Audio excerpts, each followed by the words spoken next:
이어서 봅니다. 교재 279페이지 보시면 양도돈 취득시기 2개 반 아까 하라고 그랬습니다. 올해 또 나올 가능성이 상당히 높아졌습니다. 잘 보셔야 되고, 어느 때를 양도시기 취득시기로 하느냐 보시면 매매 같은 일반적 거래의 경우는요, 자, 대금 청산일입니다. 실제로 잔금의 전부를 주고받은 날이에요. 그래서 이거 계약상 잔금일 아니라는 걸 여러분들이 주의하셔야 됩니다. 그래서 자, 실제로 잔금의 전부를 주고받은 날이지, 여러분, 이거 써놓으세요. 그 제목 옆에다가 계약상 필기가 돼 있어야 되는데, 자, 기본이론 강의 들었던 분들은 계약상 잔금 지급일 X예요.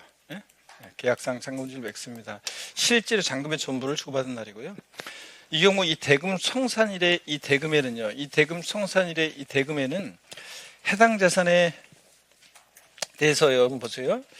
양도에 대한 양도소득세나 부가세액을 양도수자가 부담하기로 약정한 경우에 양도세액을요. 그랬을 때 이 해당 양도세나 이 부가세액은 이 대금 청산일의 대금에서 어떻게 한다? 제외합니다, 여러분들. 바꾸면 뭐 포함한다고 바꾸겠죠? 이 당연한 것이 여러분, 양수인이 양도자가 내야 되는 양도세를 그래 네가 내야 되는 양도세 내가 부담해 줄게. 그랬을 때 보유기간이 판정이 돼야지 나중에 양도세가 계산되는 건데, 이 보유기간 판정할 때 계산도 될 수 없는 여기 이 양도세까지 청산됐을 때를 취득시한다. 말이 안 되죠, 여러분들? 그래서 대금 청산일의 대금에는 양수인이 부담하기로 양도세는 포함한다, 제외한다? 제외합니다. 요까지 청산됐을 때를 말하는 거 아니고요. 그 다음에 또 이어서 봅니다. 그래서 계약상 잔금일 X. 그 다음에 등기 접수일이 되는 경우가 있는데, 자, 대금 청산일이 분명하지 않다 그러면, 자, 등록 접수일 명의개소일이에요. 우리가 흔히 부동산은 등기 접수일이고, 그 다음에 주식은 주주명부에 등재되고 명의개소일을 취득시하는데, 부동산 특정되어 있지 않고 시험에서는 그냥 계속 나왔던 것이 대금 청산일이 분명하지 않은 경우 이렇게 나와요. 그러면 등기 등록 접수일 명의개소일 요거고, 대금 청산 전에 등기했다 그러면 언제고? 등기 접수일입니다. 대금 청산 전에 등기했다, 등기 접수일이고. 그래서 요거 하여튼 원칙 대금 청산일. 대금 청산일에 대금의 양수인이 부담하기 전에 양도세는 포함한다, 제외한다? 제외하고요. 그 다음에 대금 청산일이 분명하지 않다 그러면 등기 등록 접수일 명의개소일. 대금 청산 전에 등기했다 그러면 언제고? 등기 접수이고 요겁니다. 그래서 우리가 그래서 사례 요거 했었는데, 여러분들 어떤 거 했었냐면 사례요. 자, 여기 보세요. 갑이라는 사람과 을이라는 사람이 어떤 부동산 거래하는데, 자, 근데 한번 보세요. 만약에 매매한다 그럴 때 계약일이 예를 들어서 2025년 3월 2일이고요. 계약상 잔금지급일이 2025년 4월 10일이고요. 자, 그 다음에 실제로 이제 대금 청산일이 2025년 4월 20일이고요. 그 다음에 을명의로 등기한 등기 접수일이 이게 이제 2025년 만약에 6월 25일입니다. 자, 그러면 여러분 보세요. 그러면은 을 입장에서 양도소득세상의 취득시기는 언제입니까? 양도소득세상의 취득시기 언제예요? 원칙 언제입니까? 대금 청산일. 등기 접수일이 빠른지 항상 보셔야 되고, 등기 접수는 늦으니까 대금 청산일 4월 20일입니다. 그러면 갑 입장에서 양도소득세상의 양도시기는 언제입니까, 여러분? 양도시기 언제예요? 자, 양도시기는 언제입니까? 4월 20일, 이 대금 청산일 날, 자, 보세요. 대금 청산일 날 갑과 을이 만났잖아요. 그래서 대금 청산일 날. 그랬을 때, 4월 20일, 이때 갑은 요 날이 판날이고, 그 다음에 을은 이 날이 산날이잖아요. 취득한 날이고. 그래서 매매의 경우는, 그래서 제목이 양도돈 취득시기가 누구 입장에서 보느냐에 따라서 갑 입장에서 보면 양도시기고, 을 입장에서 보면 취득시기가 되는 거고요. 자, 그러면 이번엔 이렇게 하겠습니다. 등기 접수일이 만약에 3월 25일로 하겠습니다. 3월 25일이다. 자, 그러면 양도소득세상의 취득시기, 자, 을 입장의 취득시기 언제입니까, 여러분? 3월 25일. 대금 청산 전에 등기했다, 등기 접수일. 대금 청산 전에 등기했다, 등기 접수일. 이때가 3월 25일이 양도 시기가 되는 거고요. 그 다음에 이번엔 이렇게 하겠습니다. 등기 접수일은 6월 25일로 하고요. 대금 청산일이 만약에 불분명합니다. 대금 청산일이 분명하지 않다. 자, 그러면 대금 청산일이 불분명하다. 그러면 자, 취득 시기 언제입니까, 여러분? 자, 대금 청산이 불명하면 등기 등록 접수일, 명의개시일. 자, 그래서 등기 접수일 6월 25일. 갑입장에서 양도 시기는 언제입니까? 6월 25일. 자, 이렇게. 이해되셨습니까, 여러분? 이런 얘기입니다. 자, 그러면 계속 이어서 보겠습니다. 자, 장기할 무조건 매매인데 2회 이상의 기간에 걸쳐서 할부금을 지급하는 방식으로 거래합니다. 2회 이상의 기간에 걸쳐서 할부금을 지급하는 방식으로. 그러면 원칙은 소유권 이전 등기 접수일인데 그 전에 인도받거나 사용 수익을 시작하면 또 그날이에요. 그렇기 때문에 비교해서 중 빠른 날. 자, 그래서 장기할 무조건 매매 나왔다 그러면 중 빠른 날 이렇게 기억합니다. 자, 시험에서 첫 할부금 지급일이다. 장기할 무조건 매매의 경우는 마지막 할부금 지급일이다. 아니면 각 할부금 지급하는 때다. 아닙니다. 아니고 중 빠른 날 이렇게 기억합니다. 중 빠른 날. 자, 그 다음에 원칙 등기 접수일인데 그 전에 인도받거나 사용 수익을 시작하면 양도세는 사용 수익에 대한 걸 세금으로 귀속시킨 조세이기 때문에 그 날이 되고 그래서 비교해서 중 빠른 날. 그 다음에 건물을 지어서 가지고 있다 팔 때요. 어느 때를 취득 시효할 것이냐. 허가받은 건축물 건물 지었을 때 어느 때를 취득 시효하느냐. 사용 승인서 교부일이요. 사용 승인서 교부일. 자, 여러분. 근데 우리가 취득세에서는 건물 지었을 때 어느 때를 취득 시효하냐? 사용 승인서 내주는 날과 사실상 사용일 중 빠른 날인데, 여러분, 사용 승인서 내주는 날과 교부일은 같은 날이에요, 다른 날이에요? 교부하는 거나 내주는 거나 같은 날이라고 그랬잖아요. 자, 그래서 똑같은 거예요. 사용 승인서 교부일. 자, 취득세 사용 승인서 내주는 날과 사실상 사용일 중 빠른 날. 표현만 다르지 똑같은 날입니다, 이거. 근데 사용 승인서 교부일 전에 사실상 사용을 한다거나 임시 사용 승인을 받았다 그러면 그날하고 비교해서 중 빠른 날이고 한번 읽어보시면 되고요. 이거는. 자, 그 다음에 무허건축물이요. 자, 여기 시험에 나왔었는데 건물 지어놓고 지가 이런 허가 절차가 없으니까 무허건축물은 지가 건물 지어놓고 사실상 사용한 날이에요. 사실상 사용한 날. 그래서 예전에 시험에 한번 나왔던 것은 건축법상 허가받지 않은 건축물의 양도세 상의 취득 시기는 추후 사용 승인 또는 임시 사용 승인 받는다. 아니에요. 자, 지가 건물 지어놓고 뭐 한 날? 사실상 사용해요. 원칙은 건물 지었을 때 취득 시기 언제다? 사용 승인서 교부일. 예. 근데 무건축물은 사실상 사용한 날. 이렇게 눈에 익히 두시고요. 자꾸 보셔서. 상속받은 자산은 상속개실입니다. 자, 상속받은 자산을 상속으로 취득해서 갖고 있다 팔 때 양도일이 이번에 파는 날이고, 취득일은 어느 때로 하냐? 상속개실. 취득세도 상속개실. 증여로 취득한 자산 갖고 있다가 팔 때 양도일은 이번에 파는 날인데 취득일을 어느 때로 하느냐? 증여 받은 날이에요. 증여 받은 날이 언제냐에 대해서 얘기해서 부동산은 등기일, 동산은 인도일 그러는데 그냥 증여 받은 날로 나옵니다. 취득세에서는 이제 증여로 취득한 자산은 증여 계약일. 증여는 낙성 물류식 계약이라고 했죠. 그래서 뒤바꿀 수 있으니까 양도세에서는 증여받은 자산의 취득시는 증여 받은 날. 취득세에서는 증여 계약일. 이렇게 둬둡니다. 자꾸. 점유로 시효수감 부동산이요. 민법 245조 1항 점유 평공인에게 소유사로 타인의 부동산을 20년간 점유한 자는 등기함으로 소유권이 수감한다 이렇게 되어 있는데, 자, 양도세에서는 점유개시한 날로 소급합니다. 점유개시. 그래서 이거 취득세에서는 등기일 또는 등록일이라는데 이거. 그럼 어떤 얘기냐면 이런 거죠, 여러분들. 네. 자, 보시면 평공인의 소유사로 타인의 부동산 20여 년 전에 점유를 개시합니다. 그리고 20년에 시효가 만료하고 또 등기를 하게 됩니다. 그랬을 때, 자, 양도소득세는 이런 세금이에요. 양도세는 사용수익에 대한 걸 세금으로 귀속시킨 조세인데, 보세요. 양도세는 어떤 자산을 취득해서 양도하기까지 이 자산을 보유하면서 있죠.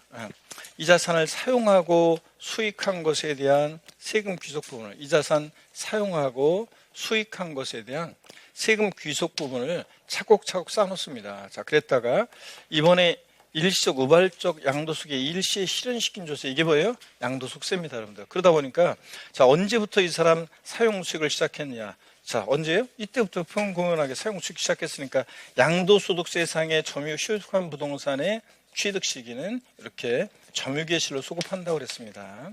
그런데 자, 시효 만료일도 아니고 등기 접수일도 아니고, 시험에서 등기 접수를 바꿔서 낸 적이 있고요. 근데 취득세에서는 점유로 취득한 부동산 취득세상의 취득 시기는 언제라고 그랬습니까, 여러분?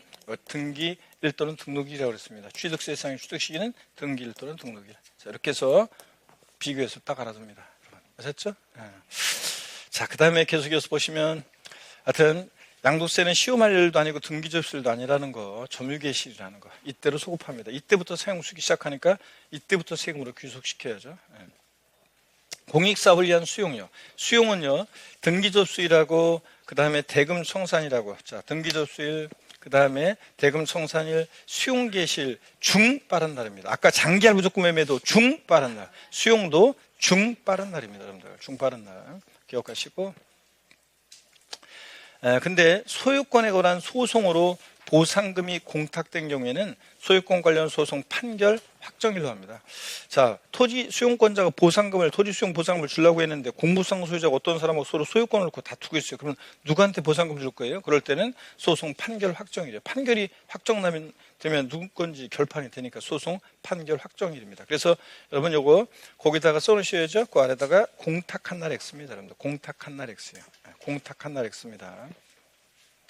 바꾸면 뻔하지 뭐. 이거 아직 시험에 한 번도 안 나왔지만 소유권에 관한 토지 수용의 경우에 소유권에 관한 소송으로 보상이 공탁된 경우는 공탁한 날로 한다. 아니에요. 소송 판결 확정일. 판결이 확정돼야지 누구 건지 결판 나니까. 원칙적으로 수용은 중 빠른 날입니다. 제가 예전에 이게 이제 처음에는 수용의 경우 취득 시기가 등기접수일하고 대금청산일 중 빠른 날이었다가 수용개시일이 추가됐어요. 그래서 제가 그 해 개정세법이었는데 25회인가 26회인가 그때 제가 이거 시험에 나오면 자 하나라도 빠지면 틀리고 세 개가 나란히 나와서 중 빠른 날이어야 한다 수용. 그랬는데 시험에 나왔던 것이 수용의 경우 땡땡 사업인정고시 1. 자, 사업인정고시 아닙니다. 일단 하나밖에 안 나왔으니까 틀렸고 중 빠른 날이어야 되는데 수용. 그 다음에 또 여기 어디에도 해당되지 않잖아요. 그래서 수용의 경우 중 빠른 날입니다. 대금청산일. 자, 그 다음에 소유권 이전기 접수일, 또 그 다음에 수용개시일 비교해서 중 빠른 날. 자, 보상금이 공탁됐을 때는 공탁한 날이 아니라 언제? 소송 판결 확정일. 판결이 확정되지 결판 나니까요. 그 다음에 완성 확정되지 않은 자산을 양도돈 취득하는 경우. 완성 확정 전에 대금이 청산된 경우예요. 요거 34회 시험 때 정답집으로 나왔었죠. 이거 틀린 거 골라라 문제에서 이게. 자, 여러분 그 목적물이 완성 확정된 날입니다. 자, 당연하지 여러분. 대금 청산일 X라고 34회 시험 때도 계속 제가 시험에 바꾸면 대금 청산한 일로 바꿀 거라고 했는데 그렇게 나왔어요. 대금 청산을 바꿔서. 자, 여러분 보세요. 양도소득세는 사용수익에 대한 걸 세금으로 귀속시킨 조세인데 아직 완성 안 됐어요. 완공 전인데 대금이 청산됐습니다. 그럴 때 어느 때를 취득시로 할 것이냐? 대금 청산일. 자, 양도세는 사용수익에 한 걸 세금으로 귀속시키는 조세인데 사용수익에 대한 세금 귀속 부분을. 근데 자, 완성 전에 대금 청산된 원래 대금 청산일이 양도돈 취득시기지만 대금 청산됐지만 사용수익도 못 해봤는데 세금으로 귀속시키면 안 되니까 완성 확정된 날입니다. 대금 청산일 X예요. 그래서 대금 청산일로 바꿔낼 거라고 했는데 완성 확정 전에 대금이 청산된 자산의 양도소득세 양도돈 취득시인 대금 청산일로 한다. 땡입니다, 여러분. 자, 완성 확정된 날을 취득시로 합니다. 자, 보시고 요거. 그 다음에 환지처분으로 취득한 토지요. 환지처분으로 취득한 토지의 취득 시기는 언제냐? 자, 그러면 요거는 환지전 토지 취득이래요. 근데 환지처분으로 권리면적에 증가감소가 있는 경우에 증가감소된 토지는 환지처분 공고로 새로 받은 건데 환지처분 공고일에 다음 날 항상 취득세에서 소유권 이전 고시일 나왔다. 다음 날. 자, 양도세 환지처분 공고일 나왔다.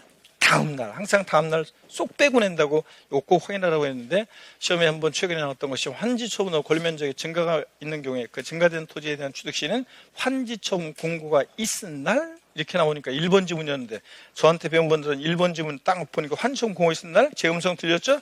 다음 날 아싸 1번 딱 찍고 다른 거 보지도 않고 그냥 다 맞췄잖아요. 자, 여러분들 요거. 자, 요건 이런 거라고 했습니다. 금도끼, 은도끼, 쇠도끼, 나무꾼과 산신령님 얘기해 드렸는데 그죠? 도시발법 등에 따른 개발사업 벌어지는 지역에 A라는 사람이 갑이라는 사람이 A 토지 갖고 있었는데 사업이 시작되면 사업 시행자로 갔다가 사업주군의 다른 토지로 나중에 환지받죠. 예, 환지받을 때 지목도 바뀌고 지번이 변경된다 할지라도 토지의 동일성에 변동이 없다고 봐서 환지받은 토지 취득 시기는 환지전 A 토지 취득일을 취득시로 합니다. 근데 환지처분으로 권리면적의 증가감소가 있는 경우에 이번에 환지처분으로 새로 받았죠. 환지처분 공고가 있은 날에 다음 날 이겁니다. 자, 지난 순환에 금도끼, 은도끼, 쇠도끼, 나무꾼 산신령님 전래동화 얘기해 드렸겠는데 좀 속도를 빨리 하겠습니다. 산에서 나무꾼이 나무마다 독자를 연못에 풍덩 빠쳐가지고 억울해가지고 막 저 나무꾼이 울고 있는데 산수령이 소리 나타냈더니 금도끼 들고 와서 네 도끼냐고 그래서 아니라고 그랬더니 나무꾼이 잃어버린 아니구나. 벌써 등장하면 안 되고 은도끼 또 들고 나와가지고 네 도끼냐고 그래서 아니라고 그랬더니 나무꾼 잃어버린 결국 쇠도끼를 진작 들고 나올 것이지 그냥 자 사람 놀리는 것도 아니고 쇠도끼 결국은 들고 나와서 네 도끼냐고 그래서 그렇다고 그랬더니 자 정직하다는 둥 감탄했다는 둥 그러면서 싹 다 주고 갔죠. 그래서 부자가 된 나무꾼이 나무꾼 일을 안 하려고 이 쇠도끼를 다른 나무꾼에게 양도할 때 이 쇠도끼의 보유기간 양도일인 이번에 파는 날인데 취득일을 어느 때로 할 것이냐. 자 산시령님한테 물에 풍덩 빠쳤다가 돌려받았을 때를 취득시로 해야 돼요? 아니면 옛날에 대장간에서 구입했을 때를 취득시로 해야 돼요? 그렇지 여러분. 요번에 풍덩 빠쳤다가 돌려받으면서 좀 찌그러지고 이끼 묻었다 할지라도 도끼의 동일성이 변동이 없잖아요. A에서 A-로 환지받은 토지요. 지목이나 지번이 변경됐다 할지라도 토지는 토지의 동일성이 변동이 없다고 봐서 자기 땅 주고 자기 땅 받은 개념이 있기 때문에 환지천 토지 취득일을 취득시로 합니다. 옛날 대장간에서 구입했을 때. 근데 금도끼, 은도끼도 갖고 있다 팝니다. 양도일이 이번에 파는 날이고 취득일을 어느 때 할 것이냐. 언제 취득한 거예요? 이번에 산시령님한테 그 사건 때. 환지처분으로 권리면적이 증가감소가 있는 토지는 요거는 환처분으로 수료받았으니까 환지처분 공고가 있은 날에 다음 날. 아셨죠 여러분? 이 얘기입니다. 자 그러면 계속 이어서 봅니다. 자, 지금까지 나왔던 이 취득 시기 규정을 적용할 때 양도한 자산의 취득 시기가 분명하지 않다 그러면 먼저 취득한 자산을 먼저 양도한 것을 봅니다. 먼저요. 근데 시험에서 바꾸면 먼저 취득한 자산을 나중에 양도한 것을 본다. 이렇게 바꾸겠죠? 먼저입니다. 먼저 취득한 자산을 먼저 양도한 것을 봅니다. 이렇게 여러분들이 딱 알아둡니다. 자, 그러면 이렇게 해서 자, 기타 양도 또는 취득 시기인데 부동산의 소유권이 타인에게 이전됐다가 법원의 무효 판결에 의해서 소유권이 환원되는 경우에 당해 재산에 대한 취득시는 그 자산, 자, 당초 취득일입니다. 법원의 확정 판결이 아니라 어떤 얘기냐면 이거 보세요. 무효 판결로 소유권 환원받은 자산을 갖고 있다 팔 때 얘기인데 자, 어떤 얘기냐 이런 얘기입니다. 갑과 을이 어떤 자산을 거래했습니다. 근데 애초에 얘네들 사이에 계약에 무효 원인이 있어가지고 무효 판결로요 소유권이 을에서 갑으로 다시 환원합니다. 소유권이 환원해요. 그랬을 때 소유권이 환원할 때 한번 보겠습니다. 자, 소유권이 을에서 갑으로 이제 환원합니다. 그랬을 때 우리 아까 배운 게 이거예요. 무효 판결로 인한 을에서 갑으로의 이 소유권 환원 양도에 해당합니까? 해당하지 않습니까?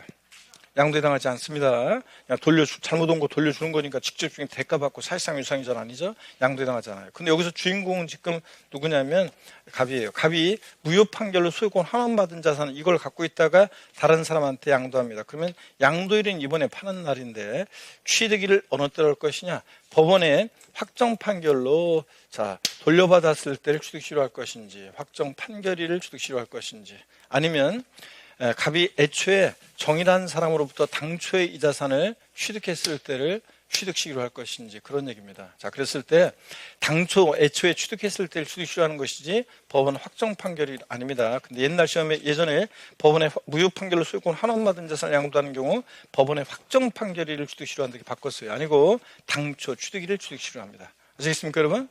자, 이런 얘기예요. 그래서 한 번 잘못 갔다 온 이 오욕 역사는 없는 거예요. 무효 판결로 소유권 환원받은 자산 한 번 잘못 갔다 온 이 오욕 역사 없는 거죠. 돌아온 싱글들한테 내 인생에 있어서 한 번 잘못 갔다 온 오욕 역사는 있어요 없어요? 없는 거지. 지금 만날 사람이 첫사랑이고 마지막 사랑인 거지. 그잖아요 여러분들. 자 그런 것처럼 무효 판결로 소유권 환원받은 자산 갖고 있다 팔 때 한 번 이거 없었던 거예요. 당초 취득일입니다. 여러분. 그래서 이렇게 확정 판결이 아니라는 거예요. 이렇게 바꿔서 나온 적이 있습니다. 자, 그 다음에, 요거는 그냥 참고적으로 또 보세요. 여기부터는 이제 편하게 매매 계약서 등에 기재된 잔금 약정일보다 앞당겨 받거나 잔금을 늦게 받는 경우는 자, 하여튼 양도세는 계약서와는 상관없어요. 실제로 받은 날이에요. 실제로 받은 날이 잔금 청산일이 됩니다.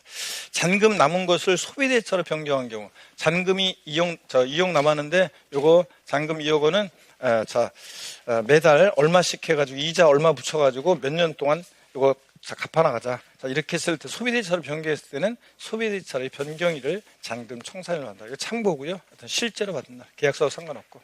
그런 것들. 그 다음에 뭐 이런 것도 참고적으로 봅니다. 우리가 부동산의 분양 계약을 체결한 자가 당해 계약에 관한 모든 권리를 양도한 경우에 그 권리에 대한 취득 시기는 당해 부동산을 분양받을 수 있는 권리가 확정된 날, 즉 아파트 당첨권 같으면 당첨일이고 뭐 이런 것들. 타인으로부터 권리를 인수받았을 때는 잔금 청산. 한번 읽어봅니다. 됐습니다. 줄 안 그셔도 돼요. 이런 것들. 공매, 경매의 경우는 공매대금 경락대금 완납한 날이에요.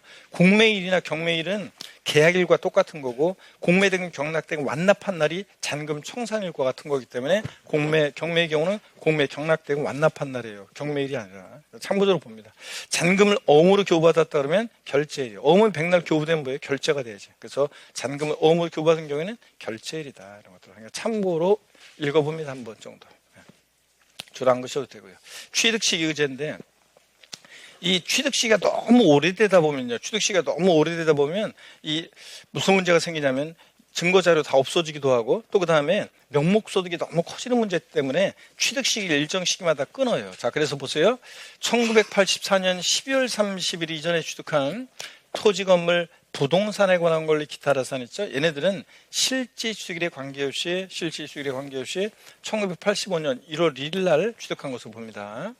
자, 그러니까 주식은 뭐 좀 다른데요. 이것만 부동산만 알아두세요. 토지 건물 주식 빼놓고 토지 건물 부동산에 관한 걸 기타 자산. 얘네들은 만약에 1977년에 취득했든 84년에 취득했든 언제요? 85년 1월 1일 날 취득한 걸로 봅니다. 자, 질문 드립니다. 어떤 토지를 1980년 5월 20일 날 취득했습니다. 취득시기는 언제입니까?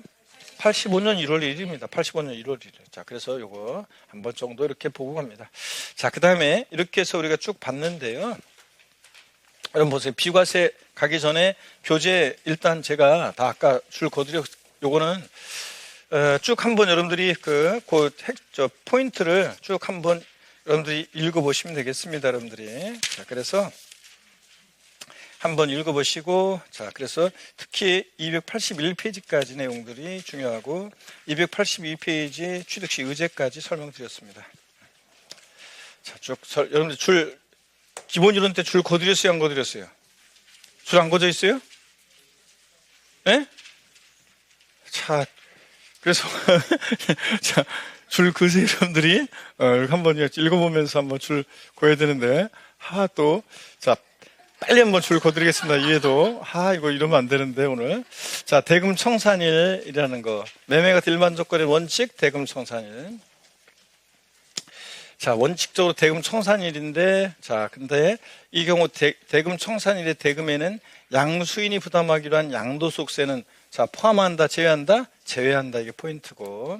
자, 원칙 대금 청산인데 외적으로 등기 접수일이 되는 경우, 대금 청산한 날이 분명하지 않은 경우. 자, 대금 청산이 불명하지 않으면 등기부 등록부 명부 등에 기재된 등기 등록 접수일, 명의개서일 이렇게 밑줄. 대금 청산 전에 등기했다 그럼 언제고요? 그러면 등기 접수일이고요. 등기 접수일이고. 자, 이렇게 해서 아까 사례도 봤습니다. 이렇게 줄 똑같이 그으시고요. 장기할부 조건 매매의 경우에는 중빠른 날이죠. 그래서 등기 접수일하고 인도일 사용식을 비교해가지고 중빠른 날. 이거 포인트입니다. 중빠른 날. 첫해 할부금지기일이다. 마지막 할부금지기일이다. 각 할부금지기한테 나뉘어 중빠른 날이고. 그 다음에 자기가 건물을 지어서 갖고 있다 팔 때 허가받은 건축물 어느 때를 취득시로 하느냐 그러면 자, 요거는 사용승인서 교부일을 취득시로 합니다. 자, 그 전에 뭐 했다 그러면 그날이고 이런 것들 예외는 읽어보시고 허가받지 않은 무건축물은 지가 건물 전을 구매한 날 사실상 사용한 날이고요. 밑줄 포인트만. 그 다음에 자, 우리 핵심 이야기에도 다 뭐 이렇게 간단하게 다 정리되어 있고요. 여러분들 상속받은 자산 상속 또는 증여에서 취득한 자산, 상속받은 자산은 상속개시, 증여받은 자산은 증여받은 날. 우리가 취득세에서는 증여받은 자산은 증여계약일이고, 증여계약 필기가 돼 있어야 되는데 증여계약일이고, 양도소득세에서는 증여받은 날이고요. 취득세는 증여계약이고. 시효 취득한 부동산의 경우 취득시기에 자, 민법 245조이랑 점유에서 부동산 소유권 취득한 경우는 당해 부동산 점유 개시한 날이죠. 점유 개시일. 자, 그래서 이거 시효 만료일도 아니고 등기 접수일도 아니고 취득세에서는 언제였습니까? 취득세에서는 점유로 취득한 부동산 취득세에서는 언제였어요? 이거 등기일 또는 등록일. 등기일 또는 등록일이고. 양도세에서는 점유 개시일입니다. 시효 만료일도 아니고 등기 접수일도 아니고 아까 제가 예를 들었었고요. 자, 수용은 여러분 중빠른 날이죠. 수용은 수용되는 경우에는 중 빠른 날, 대금 청산한 날, 수용 개시일, 등기 접수일 중 빠른 날입니다. 중 빠른 날, 이거 중 빠른 날. 장기할 부족금 매매도 중 빠른 날, 중 빠른 날. 그 다음에 소유권에 관한 소송으로 보상금이 공탁됐을 때는 자, 소송 판결 확정일입니다. 소송 판결 확정일이지 요거 공탁한 날 X입니다. 공탁한 날이라고 하면 틀리고 공탁한 날 X고요. 자, 이렇게 필기하셨습니까, 여러분? 완성 확정되지 않은 자산 우리 요거 자 34회 때 정답표로 나온 거 해당 자산 대금을 청산한 날까지 목적물이 완성 확정되지 않았다. 그러면 그 목적물이 완성 확정된 날입니다. 그래서 이거 제가 대금 청산일 X 했는데 대금 청산일 바꿔 나왔죠? 대금 청산일 바꿔서 나올 거라고 했는데 대금 청산일 X입니다, 여러분들. 완성 확정된 날. 됐습니까, 여러분? 이렇게. 자, 그 다음에 자, 됐고요. 넘어가서 보시니까 환지처분으로 취득한 토지는 자, 환지처분으로 취득한 토지는 자, 환지처분으로 취득한 토지 양도권 취득 시기는 언제냐? 환지천 토지 취득일. 근데 다만 교부받은 토지 면적의 환지처분의 권리 면적보다 증가 감소된 경우에는 그 증가 감소된 면적 토지에 대한 취득 시기는 환지처분 공고가 있은 날에 다음 날 꼭요. 이거 환지처분 공고가 있은 날에 다음 날. 환지처분 공고일 땡입니다. 다음 날 항상. 자, 주식은 뭐 됐고요, 여러분. 자, 그 다음에, 자, 위 규정을 적용할 때 취득 시기가, 자, 양도한 자산의 취득 시기가 분명하지 않다. 먼저 취득한 자산을 먼저 양도한 것을 본다. 그래서 먼저라고 그랬습니다. 바꾸면 먼저인데, 먼저 취득한 자산을 나중에 취득한 것으로 본다. 바꿔요. 그 다음에 잔금 청산일이 매매계약서에 기재된 잔금 약정일보다 다른 경우에 앞당겨 받거나 그러더라도 하여튼, 자, 앞당겨 받거나 늦게 받는 경우에도 실제로 받은 날이 잔금 청산일이고 이런 것들 한번 읽어보시고요. 그 다음에 이런 거 경매 이런 것들 한번 읽어보시고 줄을 안 그셔도 되고 어음은 백날 자, 교부가 된 후에 결제가 돼야 된다는 거 부동산의 소유권이 타인에게 이전됐다가 법원의 무효 판결로 해당 자산의 소유권이 환원될 때는 그 자산 당초 취득일. 그래서 확정 판결이라 X라고 했습니다. 그 자산 당초 취득일이지 법원의 확정 판결일이 아니다. 법원의 확정 판결일이 X입니다. 법원의 확정 판결일이 아니라고 그랬습니다. 당초 취득일이지. 그 다음에 취득시기 의제는 뭐 토지 건물 부동산에 관한 걸 기타 자산 실제 취득일에 관계없이 애들은 언제요? 1984년 11월 30일 전에 취득한 것은 85년 1월 날 취득한 것으로 본다는 거 간주한다는 거 됐습니다. 주식은 됐고요. 이 정도 이렇게 보시면 됩니다. 그리고 이제 비과세 양도세입니다. 비과세, 양도세 비과세는 뭐, 기출문제 표시도 보시다시피 거의 매년 출제가 되고 있고, 올해도 또 독립화문제로 나올 가능성은 상당히 높습니다. 잘 보셔야 되고요. 그러고 보니까 오늘 스트레칭 한 번 안 했네요. 아, 진짜. 내가 잘못했네. 아, 진짜. 고개를 드시고 스트레칭 한 번 합니다. 목 운동부터. 하나, 둘, 셋. 네, 반대로 하나, 둘, 셋. 네. 허리 도엽으로 좌로 우로 돌립니다. 자, 기지개도 화끈하게 찢깁니다. 어깨도 돌리시고.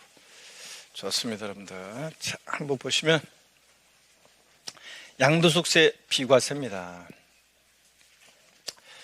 자, 비과세 어느 경우에 양도세 비과세냐? 비과세라는 것은 과세권자가 과세권을 아예 포기하는 거고 우리가 비과세하게 해달라고 신청할 필요도 없이 과세권자가 과세권을 포기합니다. 자, 그럴 때 양도세가 어떤 경우에 비과세되는지 비과세 소득의 종류를 보시면요. 먼저 파산 선고에 의한 처분으로 발생한 소득 비과세입니다. 법원에서요. 변제 불능 상태에 빠진 채무자에게 파산 선고를 내리면 파산 선고를 받은 채무자의 남아있는 재산은 파산재단에 속하게 되고 나중에 이제 채권자들한테 빚잔치가 벌어질 때 이전할 때 이전에 누구한테 양도세 내라고 할 거예요? 당연히 자 비과세입니다. 그 다음에 일정한 농지 교환 또는 분합으로 인한 소득, 농지 교환 또는 분합으로 인한 소득 비과세입니다. 법령에 따른 농지 교환 분합으로 인한 소득 비과세. 그 다음에 지적재소에 관한 특별법 규정에 따라 경계와 확정으로 지적공상 면적이 감소돼서 지급받은 조정금 요거 비과세합니다.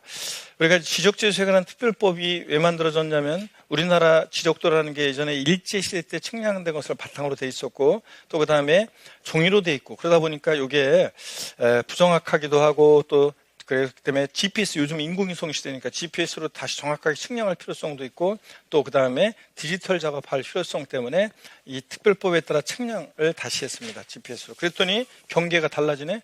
야, 이거 네 땅 아니잖아. 그래서 깜짝 놀래긴, 이것도 떨어졌을 때 타이밍이 또 딱 맞아가지고 내가 또 그러니까 깜짝 놀래가지고. 하여튼 자 보세요. 자, 네 땅 아니잖아. 그래가지고 이걸 갖다 야 또 내놔. 그래가지고 너 가져. 막 이렇게 할 수 없다고 그랬잖아요. 토지 현상은 그대로 있는 상태에서, 자 여기 뭡니다. 공무상 면적이 증가된 사람한테는 조정금을 징수하고, 자, 면적이 증가된 사람한테는 조정금을 징수하고 면적이 감소된 사람한테는 조정금을 지급합니다. 그럴 때 이 주는 주체도 공적기관이고 실제 토지를 주고받는 게 아니잖아요. 그래서 지적공상 면적이 감소돼서 지급받는 조정금, 요거 비과세합니다, 여러분들. 시험에 이미 나왔고요. 자, 그 다음에 1세대 1주택과 그 부소지 양도세를 비과세하는데, 이 1세대 1주택 비과세에서 고가주택 제외라고 했는데, 고가주택은 실지 거래가액이 12억을 초과하는 주택이고 고가주택은 비과세를 배제합니다. 그래서 여기서 고가주택 제외라고 되어 있는 거고요. 1세대 1주택과 함께 양도되는 일정 면적까지 물론 부소지 양도세를 비과세합니다. 자, 그래서 고가주택 실거래가 12억을 초과하는 주택이고 고가주택에 해당되면 비과세 배제됩니다. 근데 여러분 시험에서 이걸 보세요. 시험 문제가 다음 중 소득세법상 비과세 소득이다 틀린 것은, 이렇게 문제가 나왔을 때 일정한 농지 대토로 인한 소득이나 양도소득이나 8년 제촌 작용 농지 양도소득이 나왔다? 그럼 얘네들 골라야 돼. 얘네들은 조세 특례 제한법상 감면 대상 소득이지 비과세 소득이 아닙니다. 그래서 다음 중 소득세법상 비과세 소득이다 틀린 거. 그래서 아까 걔네들 쫙 깔아놓고 그 다음에 일정한 농지 대토로 인한 양도소득, 8년 제촌 작용 농지 양도소득 나오면 얘네들은 조세 특례 제한법상 감면 대상 소득이지 비과세 소득이 아니라는 거예요. 얘네들 골라야 돼요. 구별합니다. 감면 소득과 비과세 소득을 구별하고. 그 다음에 1세대 1주택 비과세는 대략적인 요건을 살펴보면 1세대가요.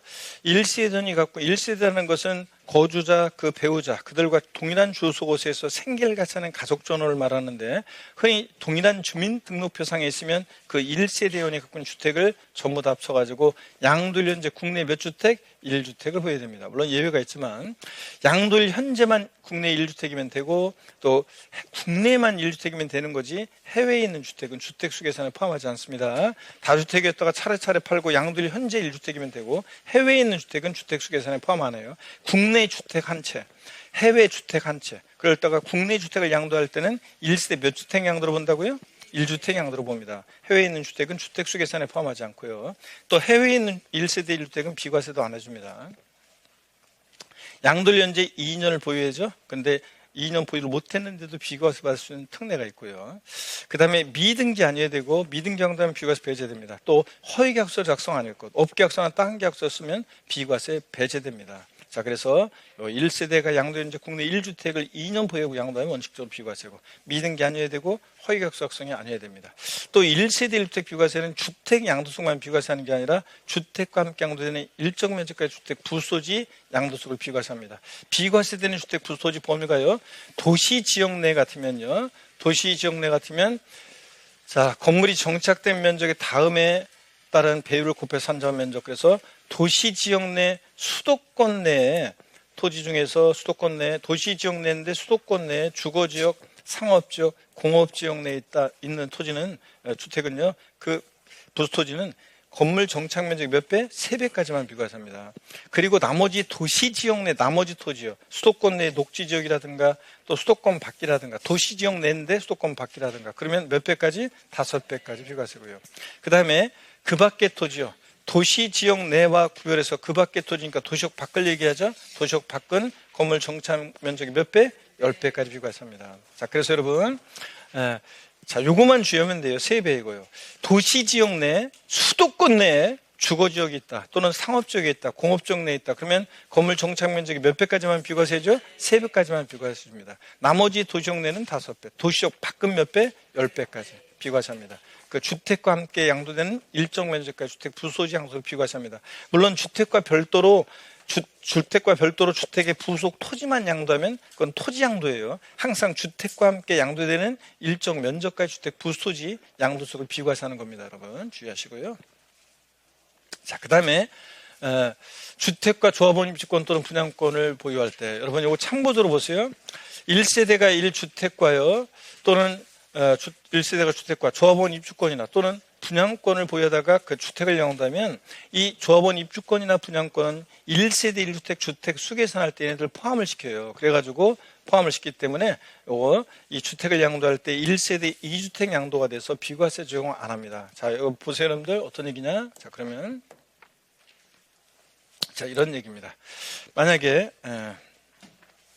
1세대가요, 1주택 하나가 있고 1조합원 입주권이나 또는 분양권을 보유합니다. 그러다가 이 주택을 양도하면 1세대 몇 주택? 2주택 양도로서 원칙적으로 과세예요. 근데 다만 이게 원칙이고, 근데 비과세 받을 수 있는 예외들이 특례가 됐다시 많아요. 우리가 오늘 배우는 1세대 2주택 특례라고 해서 이제 그 특례처럼 비슷하게 비과세 받을 수 있는 예외들이 굉장히 많습니다. 그래서 오늘 그러니까 여러분들 시험에서는 입주권에 대한 건 자세한 것이 안 나오고 있기 때문에 이렇게만 기억하세요. 1세대가 1주택과 1조합권이나 또는 분양권 갖고 있다가 주택을 양도하면 얘네들 주택수 계산에 포함하니까 1세대 2주택 양도로 과세한다. 단 비과세 받을 수 있는 예외들이 됐다시 많다더라. 아시겠습니까, 여러분? 이렇게 알고 가시면 됩니다. 자, 그런 얘기입니다. 그래서 뭐 예를 들어서 재개발, 재건축 사업 시행 기간 중에 거주를 위해서 주택을 취득했다거나 뭐 등등 비과세 받을 수 있는 예외들이 됐다시 많습니다. 됐고요. 분양권의 정의는 한번 여러분들이 그냥 읽어보시는 거고. 자, 그 다음에 일정한 농지 교환 또는 분합으로 인한 양도세 비과세입니다. 자, 저를 보세요, 여러분들. 요게 시험에 최근에도 이렇게 요게 정답지로 나왔었는데 한번 보세요. 비과세 제외되는 농지. 일단 양도세 비과세에서 농지라는 것은 뭐냐? 농지의 정의 범위는, 자, 농지라는 것은 비과세 대상이 되는 농지는 논, 밭, 과수원으로서, 지목이 3개 지목이네요. 논밭, 과수원으로서 지적공무상 지목에 관계없이 실제로 경작에 사용되는 토지를 말합니다. 그런데 시험에서 옛날에 한번 나오기를 양도세에서 비과세 대상이 되는 농지란 반드시 지적공무상 지목이 전답과수원이어야 한다. X입니다. 반드시 지적공무상 지목이 전답과수원일 것을 요하진 않고 지적공무상 지목에 관계없습니다. 실제로 경작에 사용되는 토지를 말하고 실질과수원 직상. 이 경우 농지 경영에 직접 필요한 농막, 퇴비사 이런 것들도 포함하고요. 농지, 자, 실제로 경작에 사용되는 토지요. 그 다음에 비과세되는 교환 분합의 범위 사유를 보면 국가지자체가 개입이 됐거나, 여기 보세요. 국가지자체가 개입이 됐거나 법령 규정, 농어촌 정비법, 농지법 같은 법령 규정에 의한 이런 경우는 교환 분합할 때는 여기 보세요.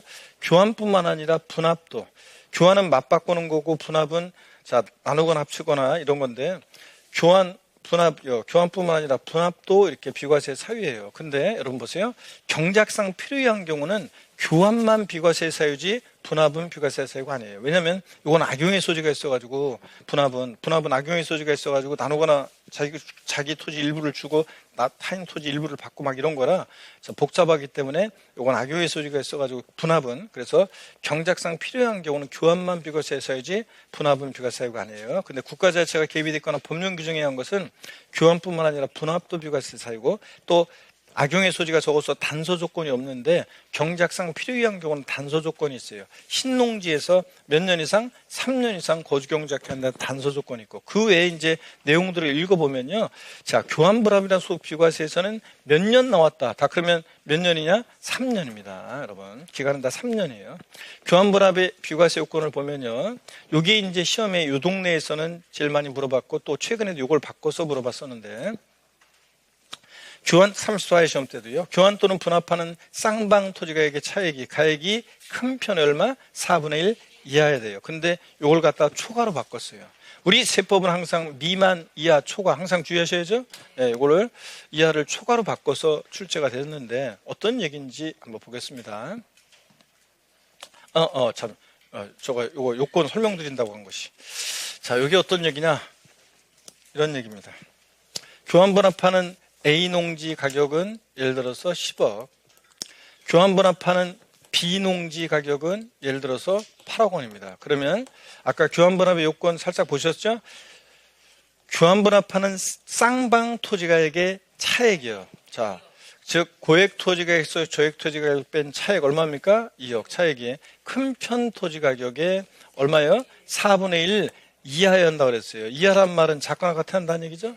예, 10억의 4분의 1이면 2억 5천이에요. 그러니까 차액이 큰 편 토지 가격의 4분의 1보다 뭐예요? 지금 작아요. 그러니까 A농지와 B농지는 교환분합시 비과세 받을 수 있습니다. 이 사례도 알아주세요.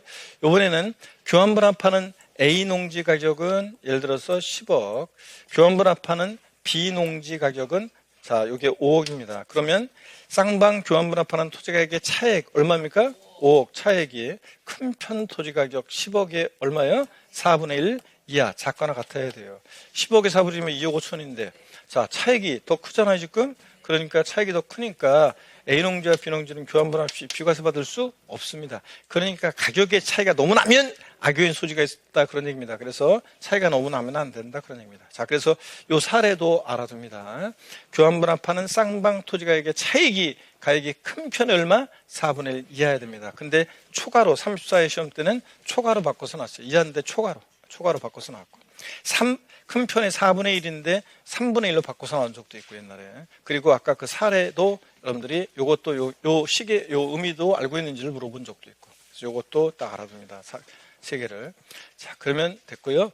그 다음에 이제 뭐 여러 가지 얘기가 나오는데 이런 건 참고적으로 읽어보시는 거고. 자, 여기 보세요. 농지 교환분할 소득 비과세에서 기간 몇 년 나왔다. 농지 교환분할 소득 비과세에서 몇 년 나왔다. 무조건 몇 년? 3년입니다. 무조건 3년이에요. 자, 그래서 가로놓기로 요거 3년, 요런 거 가로놓기로도 물어본 적도 있었는데, 교환분할 소득 비과세에서 무조건 몇 년 나왔다, 몇 년? 3년입니다. 가로놓기로 요거 물어본 적도 있고요. 자, 그렇습니다. 그러면 이렇게 됐고, 그래서 교환분할 소득 비과세에서 교환분합하는 쌍방 토지 가격의 차익이 가격이 큰 편이 얼마? 4분의 1 이하야 한다는 거. 자, 몇 년 나왔다? 무조건 몇 년? 3년이다. 교환분할 소득 비과세. 이것만 딱 아셔도 됩니다. 자, 그 다음에 1세대 1주택과 그 부소지 양도세 비과세 계속 봅니다. 비과세 되는 경우 1세대 1주택 비과세에서 1세대 1주택이라는 것은 고자 및 그 배우자가 그들과 동일한 주소곳에서 생계를 같이 하는 가족과 함께 구성하는 1세대가 양도일 현재요. 양도일 기준으로 해서 국내 몇 주택? 1주택을 보유하는 경우로서 해당 주택의 보유한이 몇 년? 2년 이상이면 비과세입니다. 다만 여기 가로 참고적으로 보세요. 참고적으로 비거주자. 우리가 항상 국세에서 거주자, 비거주자 나오면 그 집에 거주하는 사람, 비거주, 안 거주하는 사람 이게 아니라고 그랬어요. 거주자 그러면 국내, 우리나라 국내 대한민국에 주소가 있다. 거주자죠? 여러분 다 거주자잖아요. 주소 없더라도 183일 이상 거소둔 개인을 거주라고 합니다. 국내, 우리나라에 주소가 있거나 아니면 183일 이상 거소둔 개인이 거주라고 했습니다. 비거주자는 거주가 아닌 사람. 국내에 주소가 없거나 183 이상 거소가 없는 사람입니다.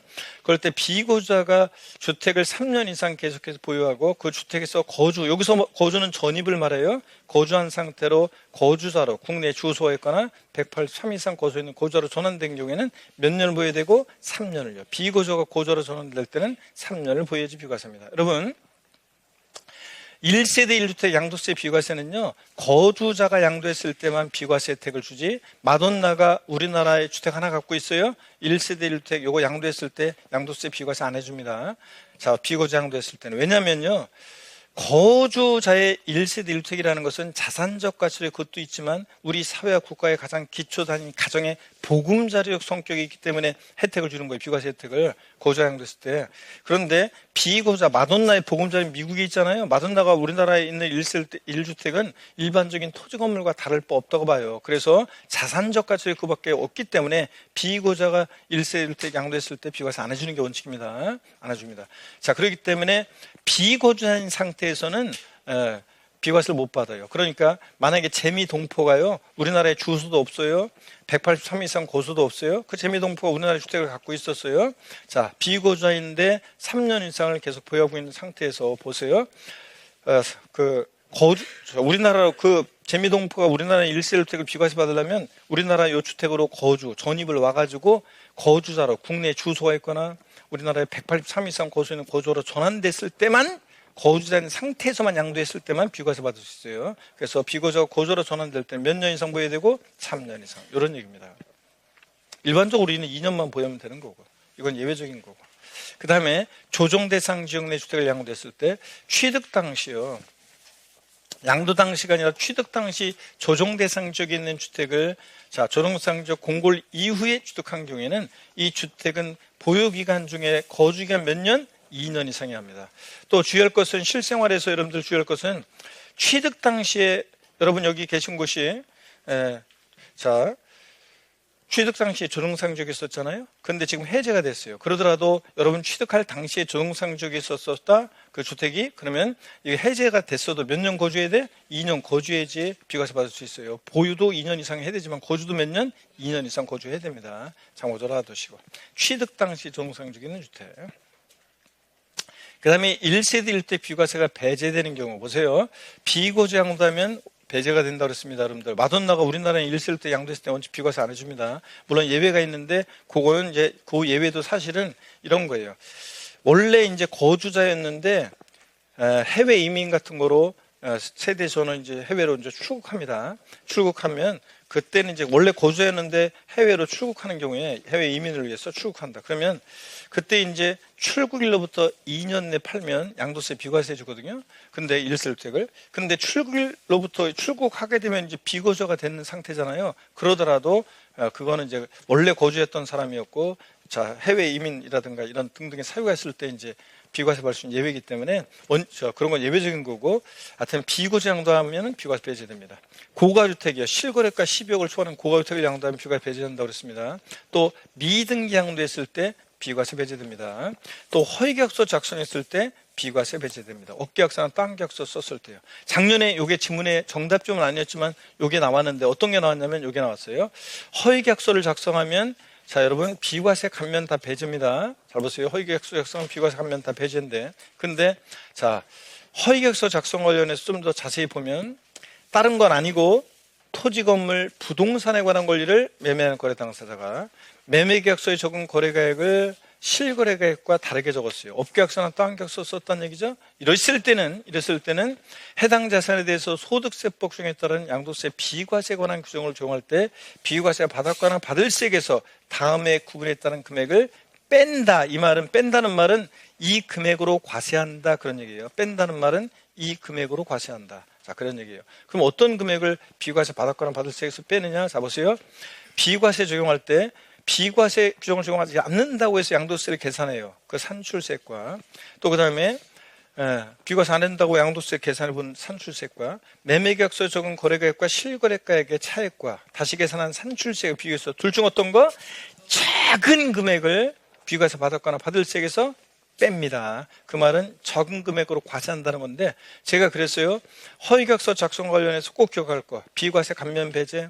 작은 금액을 뺀다도 한다. 뺀다. 이것만 기억하면 혹시 가로넣기 문제로 나오든 사례형 문제 나오든 다 맞출 수 있다고 했는데 작년에 이거 큰 금액으로 바꿔가지고 나왔습니다. 큰 금액 아니고 작은 금액을 뺀다도 한다. 뺀다 그랬습니다, 여러분. 그래서 작년에 이거 큰 금액으로 바꿨는데 저한테 배운 분들은 제가 맨날 허위계약서 작성하면 비과세 감면 배제 작은 금액 뺀다. 그리고 제가 사례도 이게 무슨 의미인지도 소개해드렸습니다. 여기 보세요. 지금 허위계약서 작성이 이게 무슨 얘기냐면 이런 거예요. 시험에 한번 나온 적이 있는데요. 계약서상에 적은 거래가액이 이게 예를 들어서 3억 5천. 그 다음에 실지 거래한 가액이 예를 들어서 3억 원.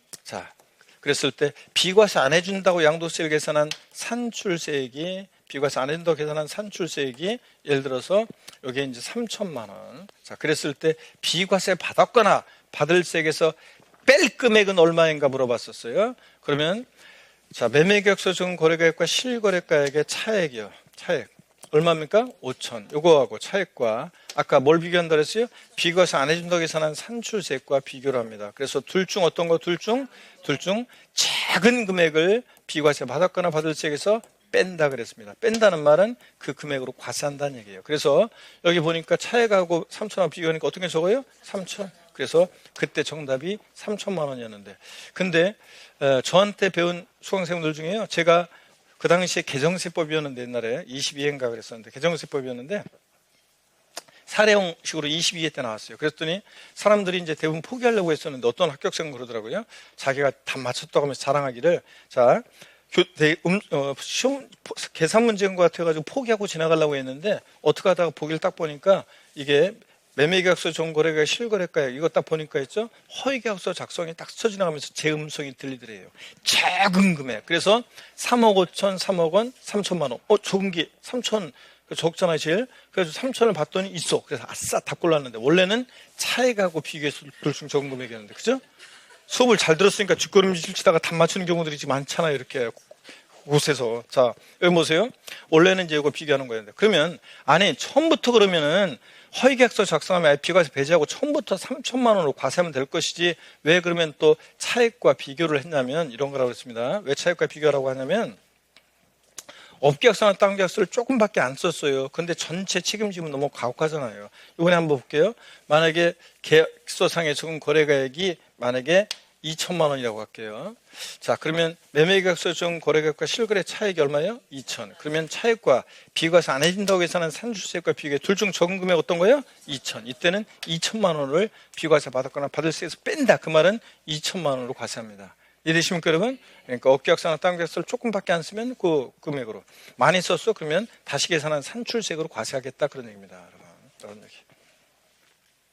자, 그래서 보셨고 넘어갑니다. 핵심 꼭출 재생 문제 함께 문제를 풀어볼까 그랬는데 그 문제가 금방 제가 풀어드렸던 문제가 그 얘기예요, 여러분들. 자, 요거 아시겠습니까, 여러분? 요걸 제가 금방 풀어드렸어요, 이렇게. 자, 소득세법상 양도세 비과세의 일시일택을 고자 갑이 특수관계 없는 을에게 다음과 같이 양도한 경우 양도세 비과세에 관한 규정을 적용할 때 비과세 받을 세액에서 뺄 금액은 얼마냐 그랬는데 매매계약서 적은 거래가액과 실거래 차액 요거 5천하고 비교하고 그 다음에 3천하고 비교해서 둘 중 5천하고 3천 비교해서 둘 중 적은 금액 아셨죠, 여러분? 그래서 그 수강생이 3억 이렇게 해가지고 아싸 3천만 원. 원래 차액과 비교해야 되는 건데 만약에 3억 2천으로 돼 있었으면 이제 자 그러면 그 수강생은 이제 망하는 거지. 자, 근데 어떻게 이렇게 맞췄습니다. 자, 좋습니다, 여러분들. 자, 그리고 이제 1세대 1주택과 부소지 양도 비과세인데 자, 지금 쭉 한번 좀만 더요. 요거 살짝 한번 보고 우리가 여기 한번 보세요, 여러분들. 우리가 1세대라는 것은 고자 및 그 배우자 그들과 동일한 주소곳에서 생길같이 하는 가족전원을 말하고요. 근데 법률상 이혼했는데 생길같이 하는 등 사실상 이혼한 것으로 보기 어려운 관계인 자를 포함해서요, 여러분. 자, 그렇지 않으면 다 그냥 법률상만 이혼하고 실제로 같은 집에 살 거 아니에요. 자, 그 다음에 또 봅니다. 그 고자 및 그 배우자의 직계존비성 및 형제자매, 취약, 질병, 위한 근무상형편, 사업상형편으로 본래 주소곳에서 일시 퇴거한자도 다 포함시킵니다. 그렇지 않으면 잠깐 주소 옮겨놓을 거기 때문에. 자, 배우자 없는 경우에도 단독세대 구성할 수 있는 경우가 있습니다. 원래는 배우자와 함께 1세대를 구성하는데 배우자 없이도 단독세대 구성할 수 있는 경우. 당연히 거주 연령이 몇 세요? 30세 이상이면 단독세 구성할 수 있습니다. 또 고자가 사망하거나 이혼했어요. 어쩔 수 없잖아요. 단독세 구성할 수 있습니다. 또 소득세법상 소득이 국민기초생활보장법 중에 따른 기준중위소득을 12개월로 환산한 금액의 40% 수준 이상으로서 이게 얼마인지는 인터넷 검색창에 치면 1인 가구일 때, 2인 가구일 때, 3인 가구일 때, 4인 가구일 때 얼마인지 쫙 나와요. 이 소득이 얼마인지는. 자, 그러면서 엔드 주택 토지를 관리 유지하면서 엔드 독립된 생계를 유지할 수 있는 경우에 일정한 소득이 있으면 이거는 나이가 30세가 안 됐어도 세대 분류할 수 있다고 그랬습니다. 그래서 여러분 그래서 제가 지난 순환에 혹시 이거 설명 안 했나요? 그래서 경기도 평택의 28세 옛날에 제가 2005년, 2006년, 2007년 그 무렵에 경기도 평택에서 28세 미혼 여성 수강생이 저한테 질문했죠. 교수님, 제가요 부모님하고 지금 같이 살고 있는데 제가 직장 생활해가지고 아파트 조그만 거 하나 사놨거든요. 근데 제가 만약에 주소를 딴 데로 옮겨놓으면 그러면 각자 세대 분리가 돼가지고 1세대 1주택 요거 비과세 받을 수 있다는 건가요? 그렇습니다. 같은 집에 사는 상태에서 이거 팔면 1세대 2주택이 양도지만 주소를 딴 데로 하면 1세대 1주택이 됩니다. 나이가 30세가 안 됐지만 일정한 소득세법상의 소득이 그 당시에 있었기 때문에 세대 분리할 수 있다 그런 얘기입니다. 제가 그래서 항상 결혼 안 한 미혼 남성 수강생들한테 항상 얘기합니다. 어떤 여자하고 결혼해야 되느냐? 이런 여자하고 결혼해야 한다고 그랬습니다. 부동산에 센스가 있고 관심이 있고 또 쓸데없는 돈 안 쓰고 이렇게 부모님이 좀 도와줬는지 모르지만 직장생활에서 모아가지고 집 아파트 조그만 거라도 하나 살 정도의 그 정도의 옛날에 이제 거기 집값이 쌌으니까요. 그래서 그 정도의 이런 여자하고 결혼하면 나중에 어느 날 퇴근길에 어느 동네로 나와보라고 그래서 저 왜 그러냐고 그랬더니 나와보면 안다고 그래서 갔더니 어느 동네 아파트 단지에서 내 손을 꼭 잡아주면서 거기에 손 사이에 열쇠 하나를 딱 이렇게 쥐어주면서 여보 당신 몰래 내가 저기다 아파트 하나 사놨어 이럴 여자라고 그랬죠. 그래서 이런 얼굴만 보고 결혼했다 그러면 안 된다 그랬습니다. 얼굴은 10년 20년 살다 보면 서로 상대방의 배우자의 얼굴을 자세히 볼 일이 없어요. 특별한 계기가 없는 한은 대충 지나다니고 응? 밥 먹을 때도 그냥 저 식탁에서 대화가 이루어지는데 주로 반찬을 보면서 대화가 이루어지지 얼굴 자세히 볼 일이 없어. 자, 그러니까 얼굴 따지지 말고 이렇게 이런 여자하고 결혼해라 제가 항상 얘기합니다. 공인중개사 수강하고 계신 우리 미혼 여성 수강생분들은 여러분들은 일단 합격이지. 왜냐면 지금 공인중개사 공부한다는 것은 부동산에 관심이 있다는 거고 또 공인중개사 되면은 부동산의 전문가가 되는 거잖아요. 그러니까 그런 자하고 결혼하면 얼마나 좋아요, 여러분들. 그냥 아무것도 모르는 사람하고 그냥 그 결혼하는 거하고 큰 차이가 납니다. 그래서 부동산에 공부하시는 미혼 여성 수강생분들은 1등 신부갑니다. 자, 좋습니다, 여러분. 그래서 미성년자는 이런 소득이 있어도 원칙적으로 세대 분리가 안 되죠, 미성년자는. 근데 다만 예외적으로 다 죽고 없다거나 뭐 맛백이 필요 없는 녀석이 결혼했다거나 그러면 또 뭐 세대 분리할 수 있는 예외가 있지만 하여튼 이런 거 한번 봐놓습니다. 자, 그 다음에 하여튼 1주택의 보유 여부는 양도 시점을 기준으로 판단하고 국외 소재 주택은 주택수익 계산에 포함 안 합니다. 양도는 이제 국내에 1주택이면 됩니다. 요 특례는 좀 이따 보고요. 요까지. 그래서 요까지 제가 줄을 좀 잠깐 쉬었다가요. 자, 줄을 거드리도록 하겠습니다. 잠깐 쉬도록 하겠습니다.